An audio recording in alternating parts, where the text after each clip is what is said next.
enivré dans ses tentes, et le Seigneur a livré l'ennemi entre les mains de son peuple. Que l'ennemi soit arrogant, je dirais que c'est son métier. Qu'il cherche à nous intimider, c'est toujours ce qu'il a essayé de faire. Essayer de nous plonger dans la crainte, dans la terreur. Il y a avec lui constamment un rapport de force. Et comme Akab, je pense que nous avons besoin d'entendre la voix de Dieu dans nos combats. Nous avons besoin d'entendre une parole prophétique venant du ciel, du trône de Dieu. Une parole qui va rassurer notre cœur et qui va nous dire à nous aussi, vois-tu cette grande multitude, et nous pouvons penser à nos combats, nos épreuves, nos difficultés, je vais la livrer aujourd'hui entre tes mains. Il faut que devant les méthodes d'intimidation du diable, son arrogance à notre égard, la manière avec laquelle parfois il s'approche de nous, le langage qu'il ose murmurer à nos cœurs, il faut que nous puissions nous fortifier dans le Seigneur et par sa parole. Il est indispensable que nous recevions les directives de Dieu pour être capables de livrer un combat qui va nous amener à la victoire. L'apôtre Jean a écrit, et il parlait entre autres des temps de la fin, celui qui est en nous est plus grand que celui qui est dans le monde. J'ai beau lire et relire ma Bible, je ne vois jamais un seul texte où il soit parlé du diable avec l'éventualité qu'il ait le dessus sur les chrétiens. Chaque fois que le Seigneur Jésus ou que les apôtres ont parlé de notre ennemi, de ses façons de faire, de ses intentions, le Seigneur a du même coup, soit par l'enseignement de son Fils, soit par l'enseignement apostolique, le Seigneur a aussi donné toutes les directives pour que nous puissions triompher. Et j'aimerais laisser cela sur votre cœur déjà, dans cette introduction ce soir. Nous ne devons pas envisager un seul instant que l'adversaire puisse avoir le dessus sur notre vie, sur notre foyer, sur notre Église, sur l'Église. Jésus a dit, je bâtirai mon Église, donc ça va grandir, ça va s'édifier, ça va se développer. Je bâtirai mon Église et les portes du séjour des morts ne prévaudront pas contre elle. Et il faut que nous nous fortifions dans cette pensée-là. La parole de Dieu dit de prendre toutes les armes de Dieu, de nous revêtir de toutes les armes de Dieu, afin de pouvoir résister dans le mauvais jour et de tenir ferme après avoir tout surmonté. Alors oui, la parole de Dieu nous dit que le diable rôde comme un lion rugissant, cherchant qui il dévorera. Mais la Bible ne dit pas qu'il va passer son temps à dévorer. Il cherche à dévorer. Maintenant, notre responsabilité à nous, c'est d'être ce que le Seigneur attend de nous, c'est de nous fortifier comme il convient que nous nous fortifions, parce que la Bible dit « Résistez-lui avec une foi ferme, et il fuira loin de vous. » Ben-Hadad s'est sauvé sur un cheval avec des cavaliers. Gloire à Dieu. Ah, vous pouvez le dire, hein? C'est encourageant. Alors le prophète s'approcha du roi d'Israël et lui dit, « Va, fortifie-toi, examine et vois ce que tu as à faire, car au retour de l'année, le roi de Syrie montera contre toi. » Rappelez-vous, concernant Jésus, le diable le laissa jusqu'à un moment favorable. Tant que nous ne serons pas au ciel avec le Seigneur, la guerre ne sera jamais terminée. Quand le diable tourne les talons, il tourne les talons avec cette pensée qu'au moment favorable, il va revenir. Nous n'en aurons jamais terminé. Et il faut que nous sachions que le combat de la foi, il se mène jusqu'au bout. Nous avons affaire à l'ennemi de nos âmes jusqu'au bout. Alors écoutez bien, parce que la voilà l'introduction pour ce week-end. Les serviteurs du roi de Syrie lui dirent, à propos de notre Dieu, à propos du Dieu qu'il avait amené à tourner les talons, leur Dieu est un Dieu de montagne. C'est pourquoi ils ont été plus forts que nous. Mais combattons-les dans la plaine, et l'on verra si nous ne serons pas plus forts qu'eux. Fais donc ceci. Ôte chacun des rois de son poste et remplace-les par des chefs. Et forme-toi une armée pareille à celle que tu as perdue, avec autant de chevaux et autant de chars, puis nous les combattrons dans la plaine, et l'on verra si nous ne serons pas plus forts qu'eux. Il les écouta et fit ainsi. L'année suivante, Ben-Hadad passa les Syriens en revue et monta vers Aphek pour combattre Israël. Les enfants d'Israël furent aussi passés en revue, ils reçurent des vivres et ils marchèrent à la rencontre des Syriens. Ils campèrent vis-à-vis d'eux, semblables à deux petits troupeaux de chèvres, tandis que les Syriens remplissaient le pays. Et là, la voix prophétique va encore venir en renfort. Si le diable revient, le Seigneur aussi. Gloire à son nom. L'homme de Dieu s'approcha et dit au roi d'Israël, parce que quand le diable nargue, nous l'entendons, mais Dieu aussi. Les manœuvres du diable contre les enfants de Dieu sont vues du Seigneur. Les paroles que le diable murmure à nos cœurs pour essayer de nous anéantir sont entendues des oreilles de Dieu sur son trône. Et le Seigneur ne supporte pas que l'ennemi puisse le traiter de cette façon-là. Et la voix prophétique, au travers de l'homme de Dieu, s'est fait entendre ainsi.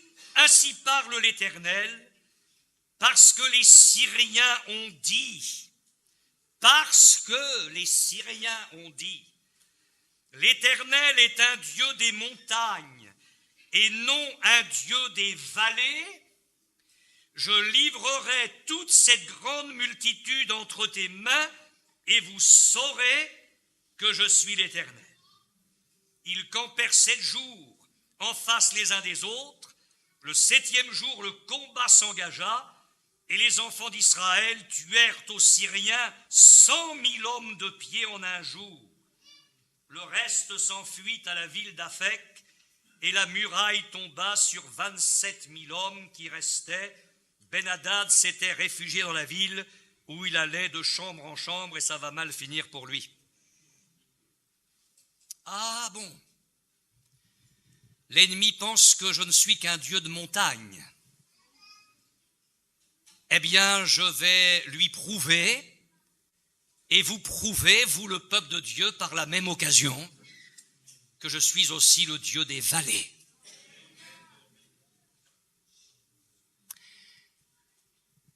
Et le diable est venu te dire ceci. Oui, tu as connu le secours de Dieu, l'onction de Dieu, des moments formidables, la bénédiction de Dieu. Mais c'était la montagne. Dans ce moment-là, tu étais en bonne forme. dans ce moment-là, tu vivais près de moi. Dans ce moment-là, tu vivais près de ton Dieu. Tu vivais là, dans la communion de sa parole, dans une intimité profonde avec le Seigneur.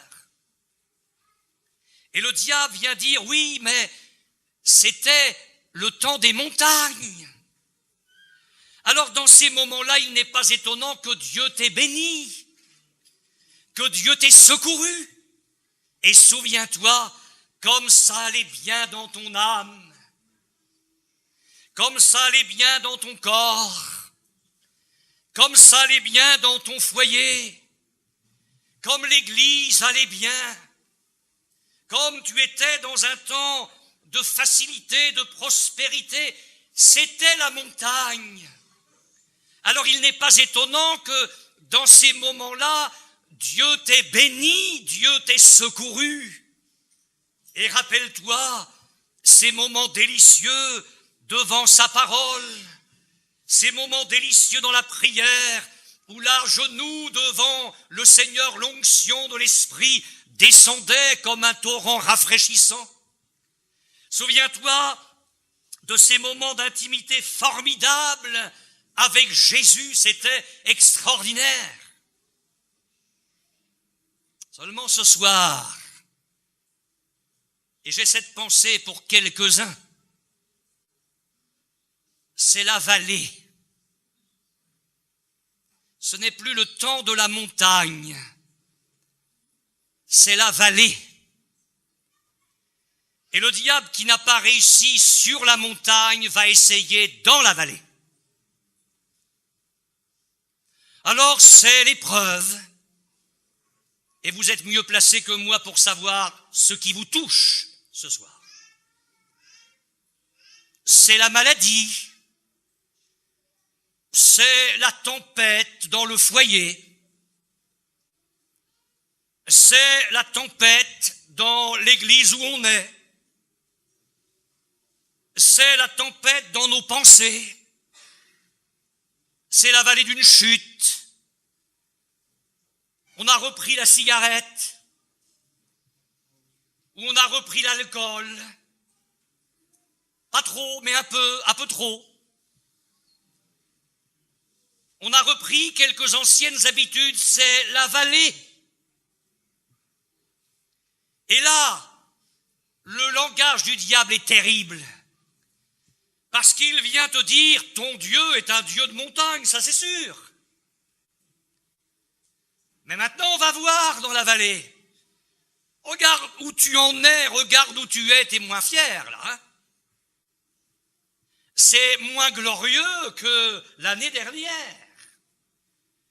C'est sûr que l'année dernière, Ben Hadad a tourné les talons, mais cette année, on n'est plus sur la montagne, cette année, on est en bas.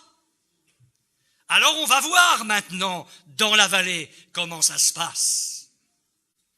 Parce que tu penses qu'au sein de tes épreuves, Dieu va te secourir, mais regarde, ça fait combien de temps que tu pries et où tu en es? Qu'est-ce qui change dans ta santé? Qu'est-ce qui change dans l'attitude de ton mari? Est-ce que ton fils a cessé de se droguer? Est-ce qu'il a cessé de sortir en boîte avec les filles? Qu'est-ce qui change? C'est la vallée maintenant.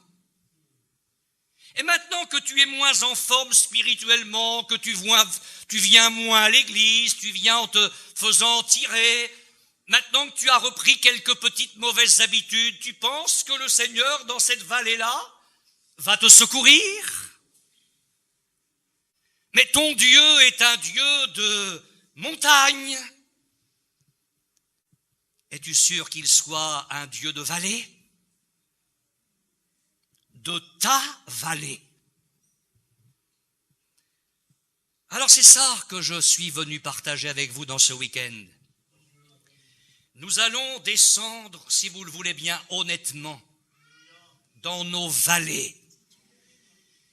Et le désir de mon cœur, c'est qu'un frère ou une sœur qui est là ce soir dans sa vallée, qui y sera demain, samedi, dimanche, parce qu'il y a différentes vallées, et on verra différentes vallées, puisse faire l'expérience que si son Dieu est un Dieu de montagne, c'est aussi un Dieu de vallée. Qui pourra nous séparer de l'amour de Dieu? L'apôtre écrit plein de choses extraordinaires et vers la fin de la liste, il dit ni la hauteur, ni la profondeur ne pourra nous séparer de l'amour de Dieu manifesté en Jésus-Christ. Tu as connu la hauteur, et dans ces heures-là, tu as goûté à l'amour de Jésus. Aujourd'hui, tu connais la profondeur, c'est la vallée. Eh bien, tu peux connaître l'amour de Jésus de la même manière.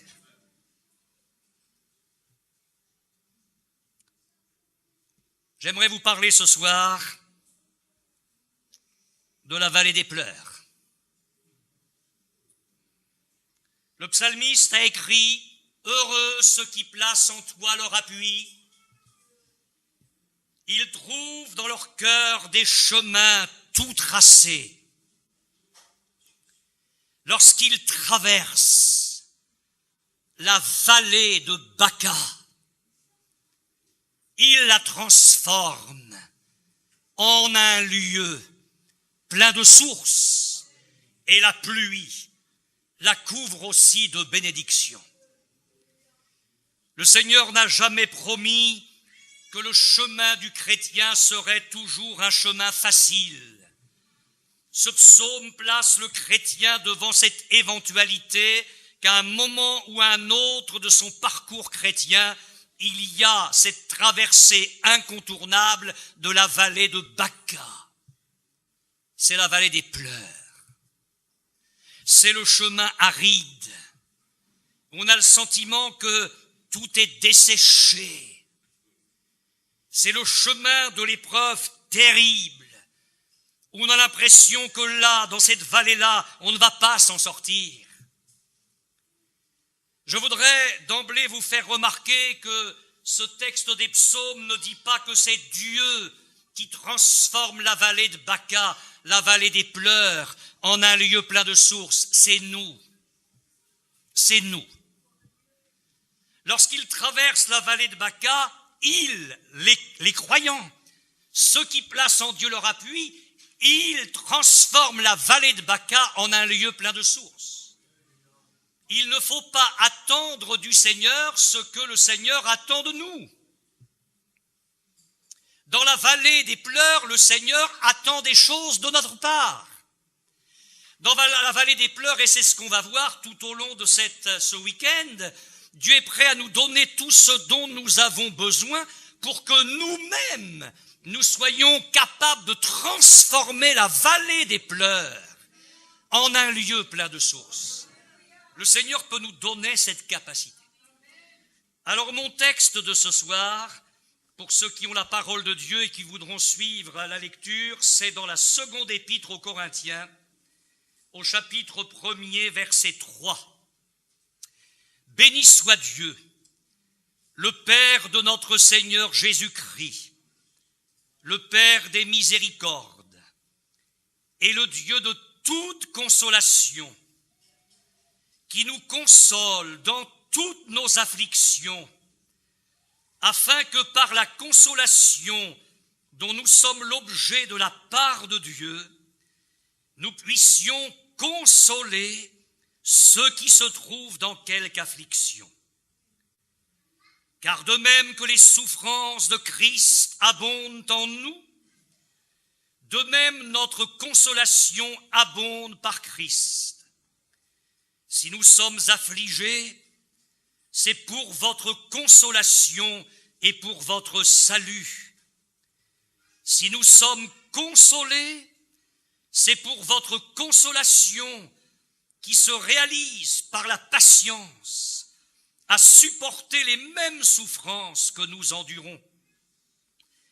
Et notre espérance à votre égard est ferme, parce que nous savons que si vous avez part aux souffrances, vous avez part aussi à la consolation.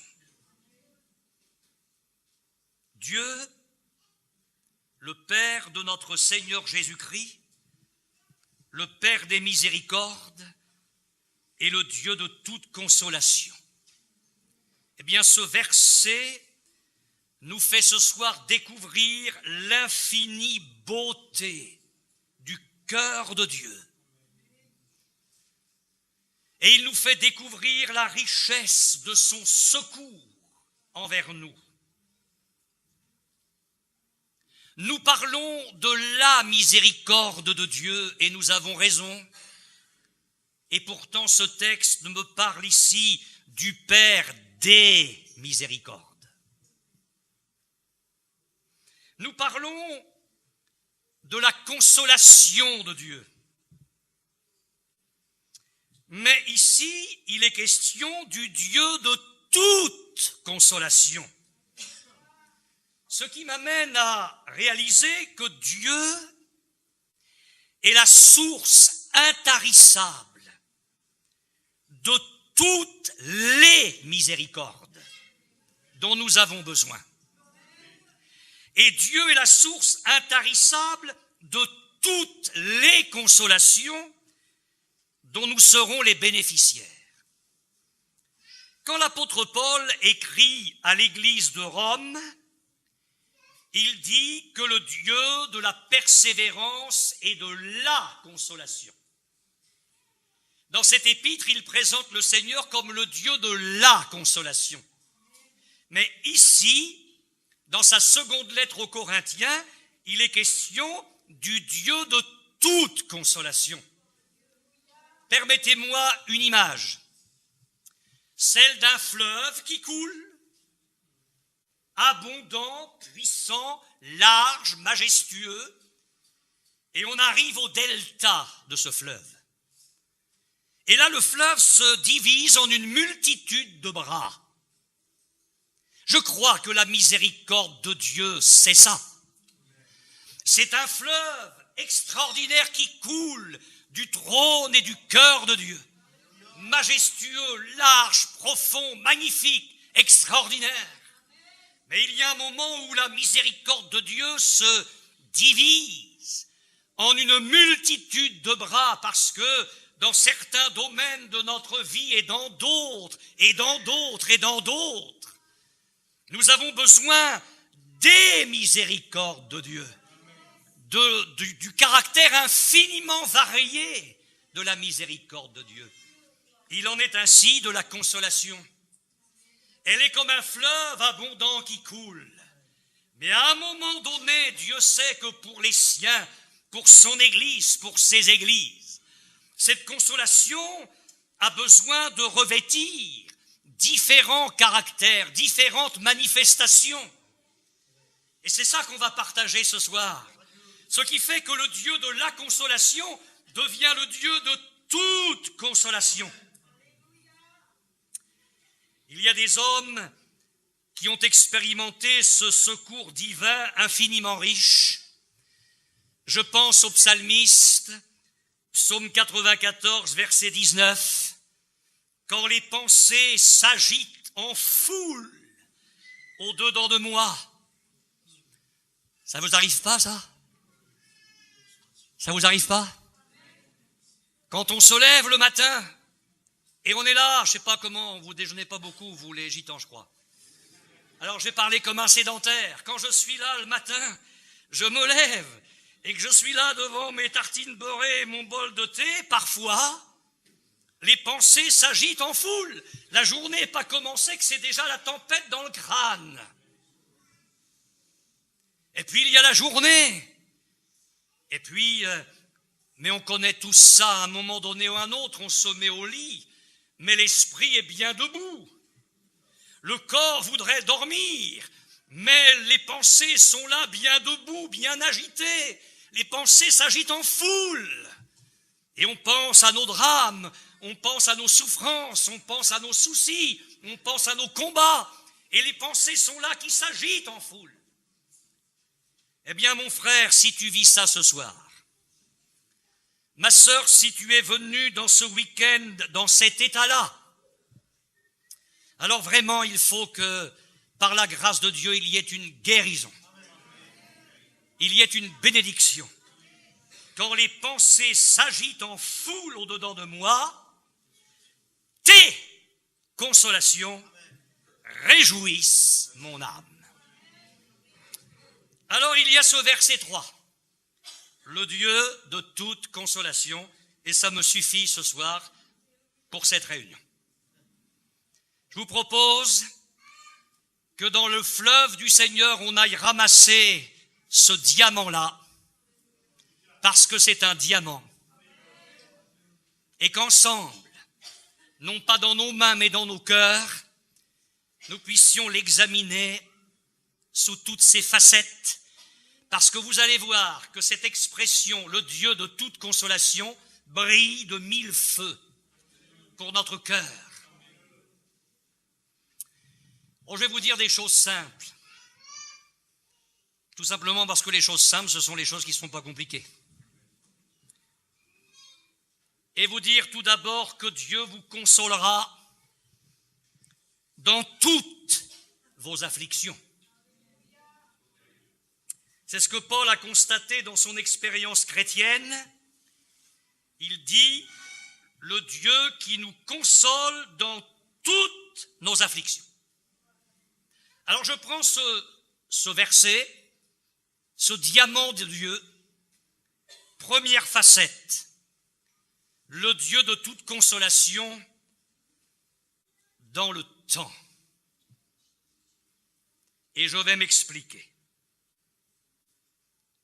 Mon frère, ma sœur, chacune, je dis bien chacune de tes afflictions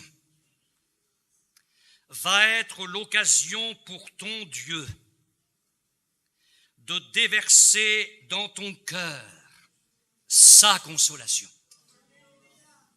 Et la première chose que je voudrais te dire ce soir, c'est que Dieu est donc fidèle dans ses consolations. Dieu est fidèle dans ses consolations.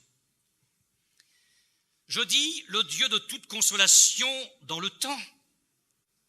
S'il est le Dieu de toute consolation, c'est vrai dans le temps.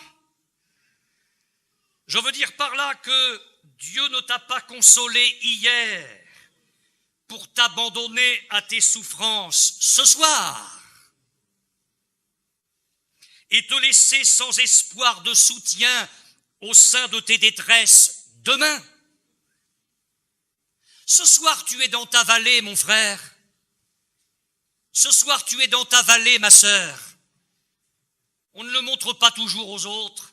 On vient à la réunion, on chante, on prie, on donne son offrande, on écoute la parole de Dieu. Mais moi, je suis venu de Caen avec cette pensée-là très forte. Je suis convaincu que là, dans ce week-end, certains frères et sœurs ont besoin de rencontrer Dieu dans leur vallée. Alors la vallée, tu sais qu'elle est là dans ton cœur, ma sœur. Tu le sais, on ne va pas tricher. Ne laisse pas le diable te dire ce soir, Dieu t'abandonne. Tu restes avec ton problème. Laisse le Saint-Esprit te dire ça. Ou te montrer cette facette du diamant. Le Dieu de mon salut m'a consolé hier. Alors je crois qu'il va me consoler aujourd'hui.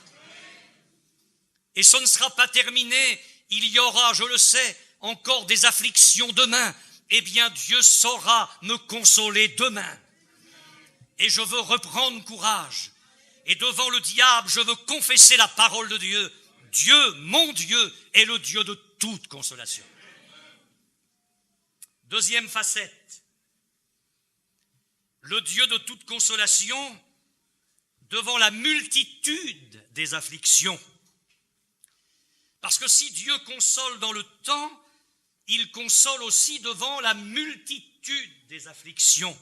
Ce qui m'amène à vous laisser cette deuxième pensée, Dieu est prévoyant dans ses afflictions. Il met en réserve pour vous il met en réserve pour vous une provision de consolation suffisante pour faire face à tous vos accablements. Il est le Dieu de toute consolation. Il ne vous consolera pas dans certaines circonstances pour vous laisser seul dans d'autres. Paul dit dans le même texte, notre consolation abonde par Christ. Non, le Seigneur ne va pas dire, écoute, ça fait 40 ans que je te supporte, ça fait 40 ans que je te console, maintenant tu te débrouilles. J'ai fait le compte, ça fait 326 consolations que je t'apporte, maintenant stop. Non, non, devant la multitude des afflictions, Dieu reste le Dieu de toute consolation. Troisième facette du diamant. Le Dieu de toute consolation devant la variété des afflictions. Avez-vous remarqué que le diable tape sur tous les fronts? Il tape de partout. À un moment dans la vie d'Israël, Joab avait à combattre devant et derrière. Il y en avait partout. David a écrit dans l'un de ses psaumes, je ne crains pas les myriades de peuples qui m'assiègent de toutes parts. Il y a des moments où le diable tape de partout en même temps. Il y a une stratégie. Dans les sphères spirituelles mauvaises, il y a des stratégies.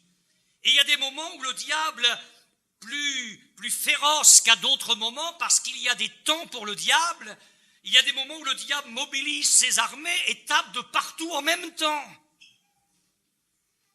Et dans ces moments-là, il faut serrer dans nos cœurs cette parole de l'Écriture, le Dieu de toute consolation. Devant la variété des afflictions. Ton affliction est physique.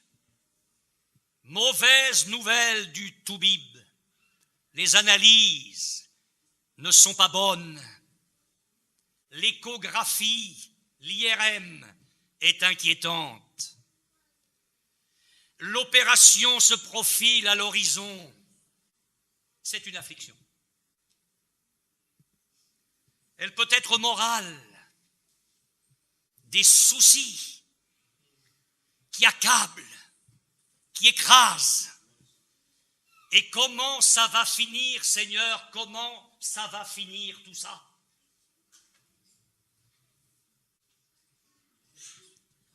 Dans les prochaines réunions, je vous parlerai d'un homme de Dieu, et pas des moindres, qui sous un genêt dans un désert, parce qu'il a choisi d'y venir seul, il a dit, Seigneur, je veux mourir. Je veux mourir. Élie, le prophète. Il y a des moments où on a le sentiment que trop, c'est trop. L'affliction morale, l'affliction affective. Le gars qui marchait bien, qui avait un service dans l'église, et qui subitement dit à sa petite femme et à ses deux gosses, je m'en vais, j'ai quelqu'un d'autre. Il ramasse ses affaires et il part avec une maîtresse. Et d'un seul coup, tout s'effondre. Elle arrive là, elle, cette petite jeune femme qui n'a rien demandé, elle arrive là avec ses deux gamins. Et tout s'est effondré, tout s'est effondré. La maison devient vide. Les chants qu'on chantait l'un à côté de l'autre dans la maison de Dieu, maintenant elle est seule avec ses gosses. Tout s'effondre. D'un seul coup, on n'a pas vu le vent venir, on n'a pas vu le coup arriver, ça a été terrible. Une épreuve sur le plan affectif. Affliction d'ordre spirituel. Des combats terribles, on aime le Seigneur. Mais on ne sait pas pourquoi, depuis quelque temps, on n'arrive plus à lire la Bible. Pourtant, on aime le Seigneur, mais ça devient terrible. Et le diable dit, écoute, si c'est une corvée de la lire, la lis pas.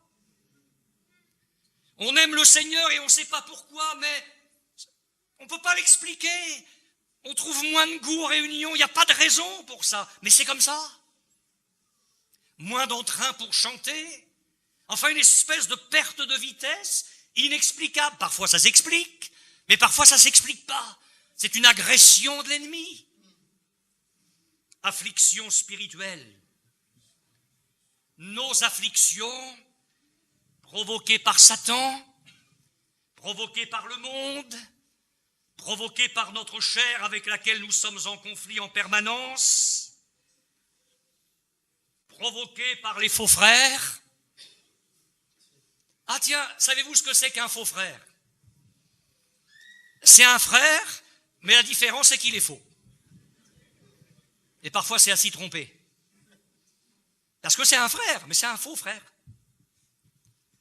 C'est comme de la fausse monnaie. Ça ressemble tellement parfois qu'on arrive à écouler les faux billets et les faux frères. Et le diable les écoule dans les églises, les faux frères, ça passe. Parce qu'on ne voit rien. Sauf à un moment donné, quand même, ça se réveille. Les afflictions avec les faux frères. Les afflictions avec les épreuves multiples. Alors je vais vous dire ceci. Au caractère d'une épreuve va répondre une consolation appropriée. Je vais répéter.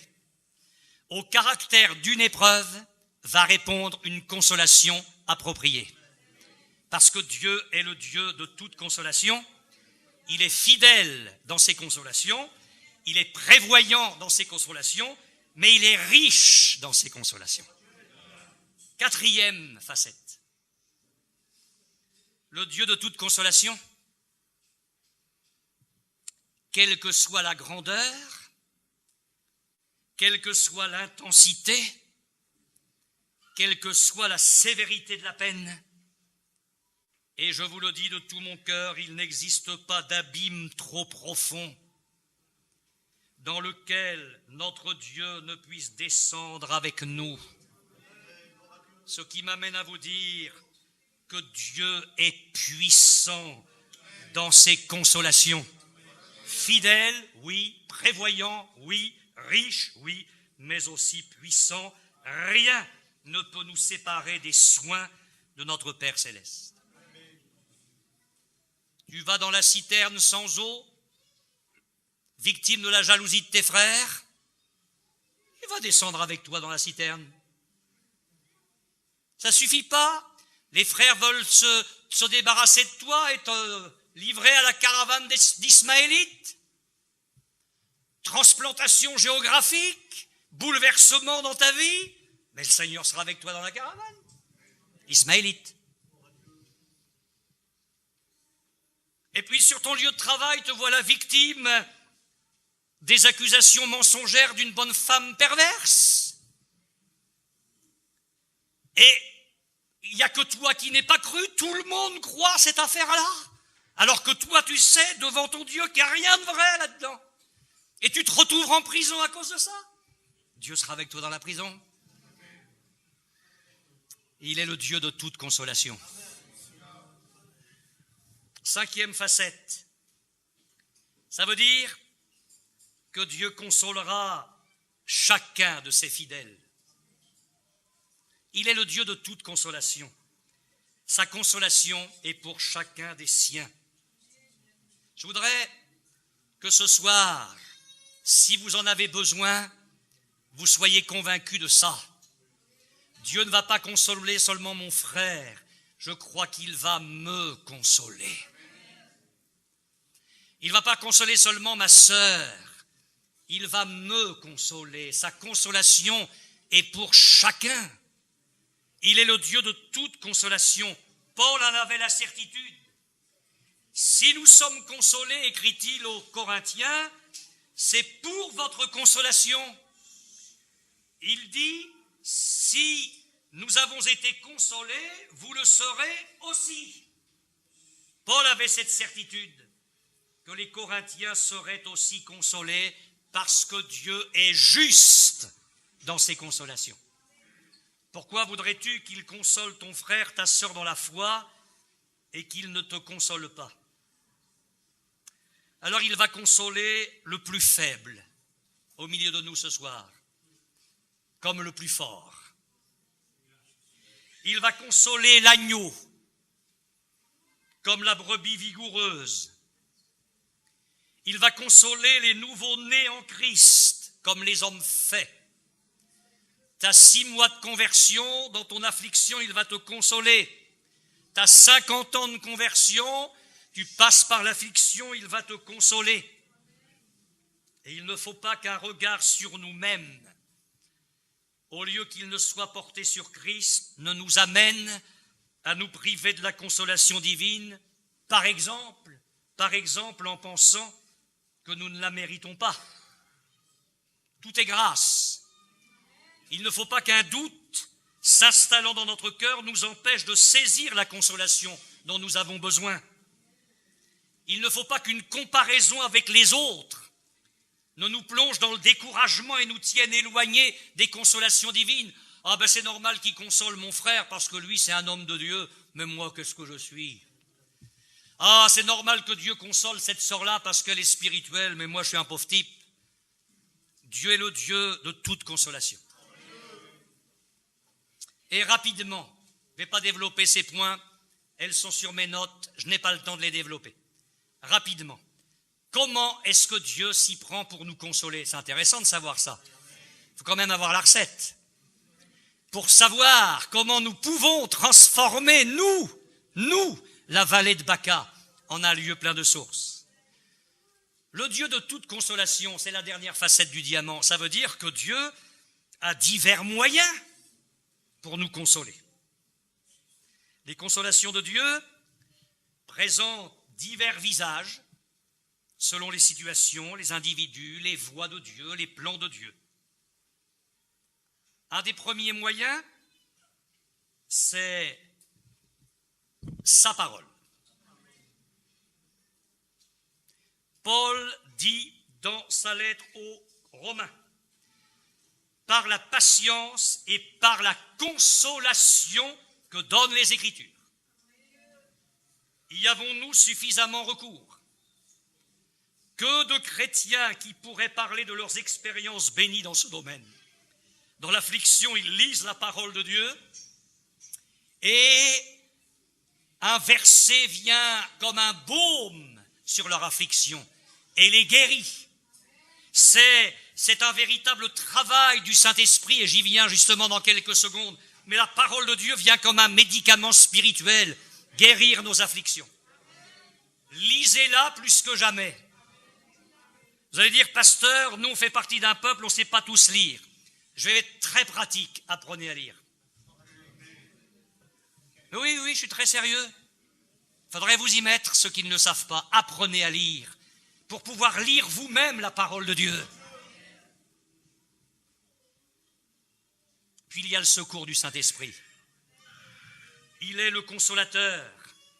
Le verbe consoler dans le texte original signifie se tenir à côté d'une personne pour l'encourager et l'aider en période d'affliction. Mais c'est ça que le Saint-Esprit fait. Il est le consolateur et il se tient à nos côtés pour nous encourager et nous aider en période d'affliction. Alors désirons la communication du Saint-Esprit. Et puis je vais vous le dire, un moyen que Dieu emploie pour nous consoler, c'est la communion fraternelle. Ah, vous allez dire, oh non, frère, non, c'est pas possible ça. Ah non, ça c'est pas possible. Vous ne pourriez pas passer au point suivant. Depuis notre arrivée en Macédoine, notre chair n'eut aucun repos. Nous étions affligés de toute manière, lutte au dehors, crainte au dedans, mais Dieu qui console ceux qui sont abattus, nous a consolés par l'arrivée de Tite. Ah, quand Paul a vu son frère, il a dit, mon frère. Et il a été consolé. C'est vrai qu'il y a des frères et sœurs qui ne sont pas très consolants. Pas à Perpignan, ici. Allez vers ceux qui sont consolants. Il y en a. Et puis, le bon état spirituel de ceux qui nous sont chers, c'est consolant. Frères, au milieu de toutes nos calamités et de nos tribulations, nous avons été consolés à votre sujet à cause de votre foi, car maintenant nous vivons, puisque vous demeurez fermes dans le Seigneur. Paul se faisait du souci pour les Thessaloniciens et quand il a appris les bonnes nouvelles les concernant, il a été consolé. Alors c'est vrai qu'il y a des coups durs, il y a des mauvaises nouvelles, mais il y en a des bonnes aussi. Apprenez à vous accrocher aux bonnes nouvelles. Il y a des bonnes nouvelles. Et en vous accrochant aux bonnes nouvelles, le Seigneur va vous consoler et va vous aider à supporter les difficultés. Et puis un dernier moyen, je n'ai pas cité forcément tous les moyens, mais les moyens principaux. Un autre moyen, c'est la prophétie. Le don de prophétie. Je vous rappelle qu'il y a 3 buts dans la prophétie. Elle édifie, elle exhorte et elle console. Il n'est jamais dit qu'elle terrorise et qu'elle assassine. Parce qu'il y a des gens dans nos églises, pas ici. Quand ils prophétisent, ce sont les pères fouettards de l'assemblée. À chaque fois, c'est là. Et les gens sortent de là. Qu'est-ce que le Seigneur m'a encore dit ce matin? Ils sortent complètement découragés. Ce n'est pas le but du don spirituel. La prophétie, elle édifie, elle construit, elle exhorte et elle console. Que de frères et sœurs qui ont fait cette expérience dans l'affliction d'avoir reçu prophétiquement une parole authentique de Dieu. Et cette parole est venue là se déverser sur leurs blessures, sur leurs souffrances, pour les guérir. Le Dieu de toute consolation. La vallée des larmes, transformée en un lieu plein de sources. Dieu, un Dieu de montagne? Bien sûr. Un Dieu de vallée? Ah, certainement. Et tu peux en faire l'expérience. Et pour conclure, béni pour être en bénédiction à d'autres, arrosé pour en arroser d'autres à leur tour. Paul dit, si nous sommes consolés, c'est pour votre consolation. On y a goûté, on sait ce que c'est, alors on va vous aider sur ce chemin-là. Et l'expérience qu'on a faite avec le Seigneur dans nos afflictions excessives, il en parle, va vous permettre d'espérer aussi dans le même Dieu que le nôtre. S'il nous a consolés, il vous consolera aussi. Voudriez-vous que nous prions quelques secondes le Seigneur? Je te prie, Seigneur, de répandre ta grâce ce soir sur ton peuple. Nous ne voulons pas bâcler cette fin de réunion, dire amen et rentrer à la maison comme si, au fond, tu n'avais pas dit grand-chose. Il y a ici des frères dans une vallée de larmes. Il y a ici des sœurs dans la vallée de Baca. Et tu n'es pas seulement le Dieu des montagnes, tu es le Dieu des vallées. Tu es le Dieu de toute consolation. Certains ont besoin de guérison, de relèvement spirituel. Il faut que ce soir, il y ait un baume sur leurs blessures. Il faut que ce soir, il y ait un baume sur leurs souffrances, sur leur affliction. Il est possible que ce soir, l'affliction ne se termine pas, qu'elle dure encore. Tes voies sont tes voies. Mais ce qui est certain, que l'épreuve prenne fin ce soir, demain ou après-demain, ou que l'épreuve dure encore, ce qui importe, c'est que traversant la vallée de Baca, il la transforme en un lieu plein de sources, et que tandis qu'ils sont dans l'affliction, ils expérimentent encore ta consolation. Tu n'as jamais dit que tu nous ferais éviter la vallée de Baca. Tu nous dis au contraire que nous allons la traverser, mais nous pouvons la transformer, cette vallée-là. Et je prie pour que plusieurs de mes frères, de mes sœurs, ce soir décident avec ta grâce, en venant vers toi, en te livrant leur vie, décident de transformer leur vallée. Que ce soir ils disent, c'en est assez de pleurer, c'en est assez de déprimer, c'en est assez de gémir, c'en est assez de murmurer, de se révolter, d'être irrité. Tu disais à Jonas, fais-tu bien de t'irriter? Non, il ne le faisait pas bien. Et ce soir, nous ne faisons pas bien s'il y a l'irritation dans notre cœur, Seigneur. Je prie pour que nos bien-aimés ce soir connaissent ton attouchement, ta visitation, ta bénédiction, dans l'onction du Saint-Esprit. Ô Dieu, glorifie-toi au milieu de nous. Alléluia. Tandis que nous restons recueillis, nos yeux fermés, et ce serait bien que chacun se recueille, mon frère, au fond de ton cœur ce soir, parle comme la Bible parle, et dis à ton Dieu, je crois que tu es le Dieu de toute consolation, et que dans ma vallée personnelle ce soir, tu es le Dieu de ma consolation. Ma sœur, dans ta vallée ce soir, et tu sais ce qu'est ta vallée, puisses-tu dire à ton Dieu, mon Dieu, tu es le Dieu de ma consolation. Tu as une consolation appropriée à mon affliction. Je t'ouvre mon cœur, viens ce soir me relever. Je veux ce soir me relever dans ma vallée. Je veux la transformer, commencer à la transformer en un lieu plein de sources. Oh, visite-moi, Seigneur, par le Saint-Esprit. Apporte ton baume dans mon cœur. Amen. Et là, dans cette prière que vous faites au fond de votre cœur, le Seigneur va vous visiter, il va vous bénir, il va vous relever dans sa grâce. Alléluia, que Dieu soit glorifié. Amen. Avant de laisser la place aux frères, je voudrais vous dire que je ne suis pas venu seul, que je suis venu avec mon dernier livre, qui n'a que 4 mois. Déjà 1350 exemplaires ont pu être diffusés, ce qui est bien pour un livre, parce que ce n'est pas comme un disque.